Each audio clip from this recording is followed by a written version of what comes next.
Gillian Dick from Glasgow City Council, talking about adventures in geoplanning. Yeah. Please go ahead. Hi. Not only did I steer you to your coffee break, so I hope you had a good coffee break. I'm inventing a new terminology because it kind of struck me that we've had 3 years of geologists teaching planners to be planners, planners teaching geologists to be planners. Geologists being planners, planners being geologists, so I've invented new things. So if anybody's seen me on Twitter the last couple of days, I've been tweeting about being a geoplanner. So there's now a hashtag called geoplanning, if you want to use it. I think what I'm going to try and do is take you on to a kind of idea of where I view stuff and where we're moving to the next steps. So a little bit of incorporating geology into our urban development planning, but I'm also going to just give you a little reminder about what planning is really about. Johan did a really good kind of presentation the other day, and now you've had a whole load of geological based stuff. So now I'm taking you back to spatial planning. Glasgow post-industrial city, that shot's effectively the same kind of places. Let me just see if I can get the pointer to work. I can't. I have no idea how this works.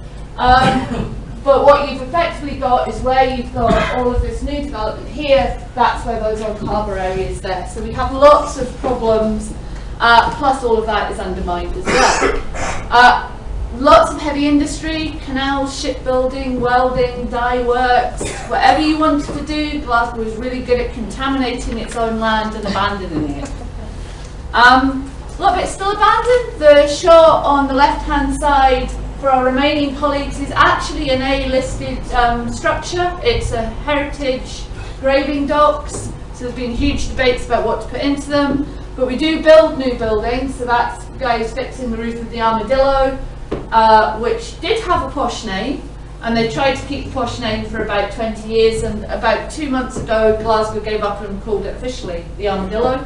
And the shot at the bottom is of the canal area where there was lots of industry because that was our main route in before they dredged the river, and now what you have is buildings in a sea of green, so that's our vacant derelict land. But we do buildings, we do regeneration, we like to look at ourselves as forward-looking, facing out to the world, but we have to think about place. So we flood. If we get a combination of heavy rains, high tide, because the Clyde is a tidal river, the combined sewers backing up because they're 100 years old and their point of breaking through is to flood back into the street. So that water in that street scene is not clean water. If we have to think about place, the Scottish planning policy says that great places support vibrant, empowered communities and attract and retain a skilled workforce. Emerging technologies for renewable energy and improved digital connectivity are changing our understanding of what constitutes a sustainable community. So there's all those kind of things playing in, and above that you need to think about climate change, reduced resource consumption and lower greenhouse gases. So it kind of ties into a little bit of what Floris was saying just before the break. In our development plan, so our strategic development plan for the City Council, for Glasgow, we have 4 strategic outcomes. Those 4 strategic outcomes are the same strategic outcomes, probably with different words, that every city in Europe has, and possibly most cities in the world. They want to be vibrant, they want to be thriving and sustainable, they want to be connected, and they want to be green. And each council will do that in a slightly different way. Unless you're Bucharest, in which case you get a plan and then you decide not to use it because it will stop you doing things. But in most of Western Europe, you have a plan and you support it with policies. Scottish Government's thinking a lot about place, and it's starting to develop what it calls a place standard, and I'll show you the links to that a little bit later. But it says that places should be distinctive, safe and pleasant, easy to move around beyond, welcoming, adaptable and resource efficient. All of these things are the kind of things that you've probably been thinking about when you've been thinking about how the subsurface can influence what's going on above ground. But this is some of the key determinants that can allow you to get into the people who are making the plans and making the policies. So maybe some of this language is what you need to translate some of your information into. In Glasgow, we have a number of city challenges that focus our minds. So the financial climate isn't great at the minute, but we've got an increased population projected. We have issues of congestion, nowhere on the scale of Bucharest congestion. So actually, our congestion problems are nothing when you look at the traffic here, but we do have air quality issues. We also have health issues. Glasgow is one of the most unhealthy places in Europe. Depending on where you live, if you live in the east end of Glasgow as a male in a place called Shettleston, your life expectancy is 56 years. If you go 3 kilometres west as a male in the university area, you could live to 86. We have ingrained health issues. A lot of them are to do with the spaces and the places and people not feeling safe in them, not feeling they can go out, not understanding where their food comes from. We're anticipating a growth in learning and the knowledge economy, so we'll export people from Scotland, we'll export ideas. And there's those differences in trends about how people shop, how people move around. Mostly people now shop on their phones. They might go and look at stuff. They might go to a cafe, boot up the smartphone, check if they can get it anywhere cheaper, whether that's in New York or Bucharest or anywhere else, order it and the postman brings it. So we have to think about how our city centres change. And we've got to design for more rain and warmer, which is what climate change is predicting for us. There are things that planning can do, so it was worth reminding you. So the things on the right are what planning can have an impact on. So we can have an impact on living and working conditions. We can have an impact on communities, bad and good, about how they can interact with each other in the spaces that we aim to plan for them. We can have an impact on connecting places. We can definitely have an impact on green infrastructure, on nature-based solutions, as Europe likes to call it. We can have an impact on employability, because we can create spaces where employment may well come, or we will try to create spaces that employment may like. We can have an impact on the competitiveness of a place. If it feels good, we're able to compete better with other cities to bring stuff in. And we can have an impact on air quality and water quality. What we can't control is the political agenda. We have no control over that whatsoever as planners. We can try and inform them, but we don't have any control over what the politicians may decide to do, depending on what political arena you're in. We don't have any control over market forces. We have limited control over access to funding. We can help try and get that funding, but we can't influence that to a great extent, and we can't change whether it's going to rain or not, even though some people in Glasgow seem to think that planning can. Within our development plan, we've tried to integrate and take some of the learning from Subsurface. So we've taken that into our strategy, our policies and our proposals for the future use of land and infrastructure in Glasgow. And there have been a number of studies. So BGS have done a study on the geodiversity in Glasgow, and there's the W1 report that I helped put together for this. If you want to look at our plan in any more depth, that's its website there. We're not the only ones looking at it. So New Zealand are also looking at the issues about what you need to know and how you need to think about it. And this was 2 diagrams I got off the web. They've copyrighted or trademarked one called GeoBuild, which just tells you all the different authorities and quangos that have the information they need.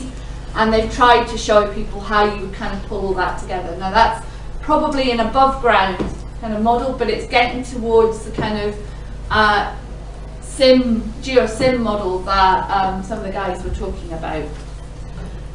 If we're going to unlock place, what we as planners are doing is trying to focus on high quality and sustainable places that make people feel good about themselves and have positive environmental impacts.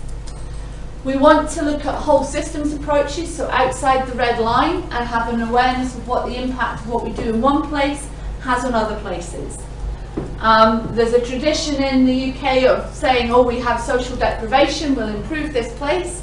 What we tend to do is move the people out of that place, put them somewhere else while we improve that place, and then they can't afford to move back in. But hey, the statistics have all improved, so that place has improved. The people are just somewhere else, with the same issues and the same problems. We want to ensure we've got connected and integrated city infrastructure. We want rich data, rich insights and integrated data, because that will make us better decision makers. We want to be collaborative between ourselves and academics, and we'd like academics to actually think about what we need and whether we can use what you're producing. Because if you produce something that we cannot use because we either don't understand it, or it is so academic that we would need an academic to explain it, or we can't find it on the net, so we don't know you've done it, why bother? Now that is challenging because you have reasons why you do it, but if I as a city planner can't find it, don't understand it and can't use it, I'm not going to use it. We want to develop multi-level governance, and community is a big thing in Scotland at the minute. We're bringing the community in, so bottom up as well as top down. Want to focus on long-term fitness for function, so if we do something, is that space fit for what we think we should be using it for? And we want to embed resilience as a core thing within our planning. Resilient places, just to give you a reminder, and some of this is coming from Resilient Cities, are about climate change impact on homes and all the things that make for a city. How does the current public sector deal with its physical assets, and how can we make them more resilient? So there's a lot of retrofitting in old cities. How can strategic design and management of infrastructure networks deliver those high quality places, so you can have an over-engineered solution that does nothing for the space for the people that have to live with it. I'd much rather have a multifunctional open space that happens to be the drainage system, and the public don't know that it's the drainage system. They just think it's a nice space to go and eat their sandwiches. We need to think about how good design of city, both above and below ground, contributes to healthy, high quality places and a compact city that might be sustainable. And we need to make sure that we make business as usual to work to deliver those healthy, high quality compact spaces. It's not an add-on, it's what we do. Just to give you an idea, two quotes, one from the 60s, because everybody was doing quotes, Jane Jacobs, about dull, inert cities. It's true, contain the seeds of their own destruction, but a lively, diverse, intense city contains the seeds of their own regeneration. The other one's Sir Patrick Geddes, Edinburgh planner, father of town planning, 100 years ago. Town planning is not mere place planning, nor even work planning. If it is to be successful, it must be about folk planning. What he meant by that was about the people. This means it's a task not to coerce people into new places against their associations, so against their will, because you think it's lovely. So a lot of what the architects did, a lot of what happened in Bucharest. We'll clear it, we'll build you something else, you'll like it. You need to take the people with you, is what he's saying. Scotland started doing a place standards. This is a tool you can get on the web. At the moment, you can choose to ask these questions about any place. So you could ask this about your hometown, about Bucharest, about a site, and it will allow you to look at how good a place that is on things like moving around, public transport, streets and spaces, how it feels, the facilities that are around. We're doing a little bit of trying to take some of the lessons we've learned from here. We're trying to do what we call opportunity mapping, but it's a bit like what Floris was doing with his layers of different maps, to look at how that gives us opportunities for doing things in a different way. Doing a bit of the red, amber, greening with that. We hope that we start with our open space, but we want to layer on our flood risk maps, our subsurface mapping, to see what opportunities we have. It'll allow us to hopefully prioritise budget, get synergies between open space, connectivity, placemaking, subsurface. So one site has multiple uses. It may allow us to swap some of our zoned land around, so maybe some of our housing land would be better used for something else, some of our vacant derelict land might be better used for something else. It will give us accessibility, so can people get to these spaces. Hopefully the data we're bringing in will be compatible with some of the models that are being created by colleagues, and it will make visible some of our management decisions, and show. One of the things we want to do is see if that mapping will show the clear links between deprivation and, in this slide, to start with, the open space, and maybe give us more intuition. Just to give you a feel for the maps, this is the last slide. The slide on the right hand side, the big yellow blobs are our open spaces. So we've seen as a Dear Green City, we have lots of open spaces. We have quality, quantity and accessibility assess those spaces. So this map shows you 400 metres distance to space. So the green shows you the parts of the population that have 400 metres walking distance to good quality open space. The red shows you 400 metres walking distance to, and I can say it in this room, bad quality open space, but mediocre needs something done. Bottom map shows you the areas of social deprivation. So we have social deprivation here, here, here, and if you can see it correlates with the red. So they're in walking distance of a space, but it's a rotten space to have to walk to, so they'll maybe not want to go to it. So that is just to give you some food for thought.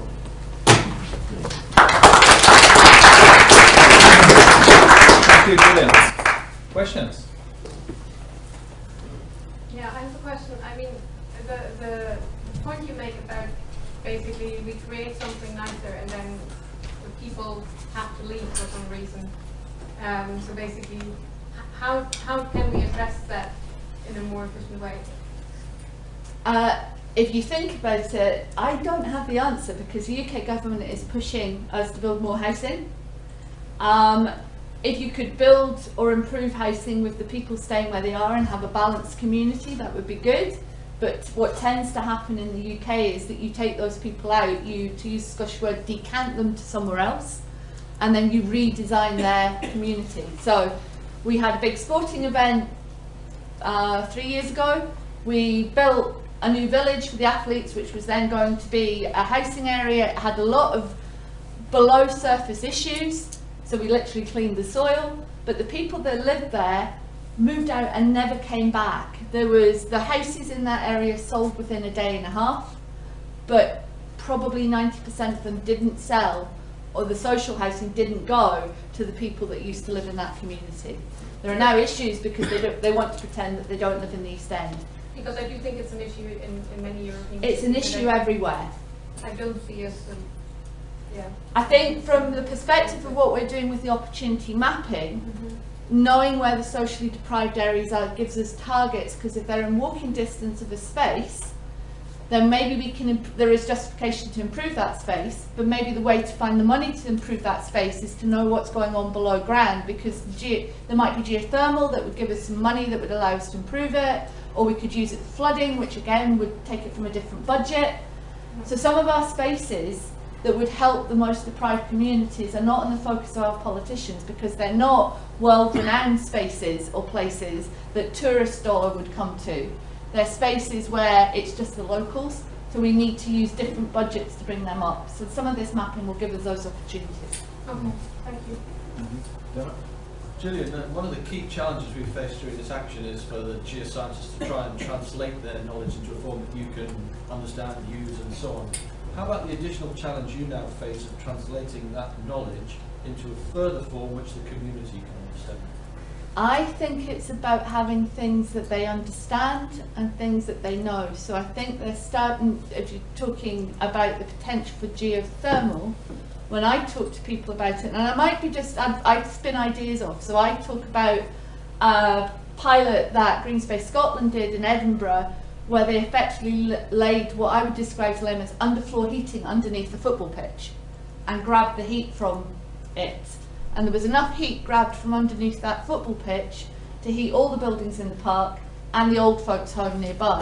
Now that football pitch was going to be relayed anyway, so the additional cost was very little. Now my mind says, well, we're digging up pavements. Why can't we underfloor heat the pavement? We're not heating the pavements, we're just grabbing the heat from it. So it's a little bit of spinning ideas and seeing how, so if you can feed me the ideas in a format that I understand, I and my colleagues can spin them to other people.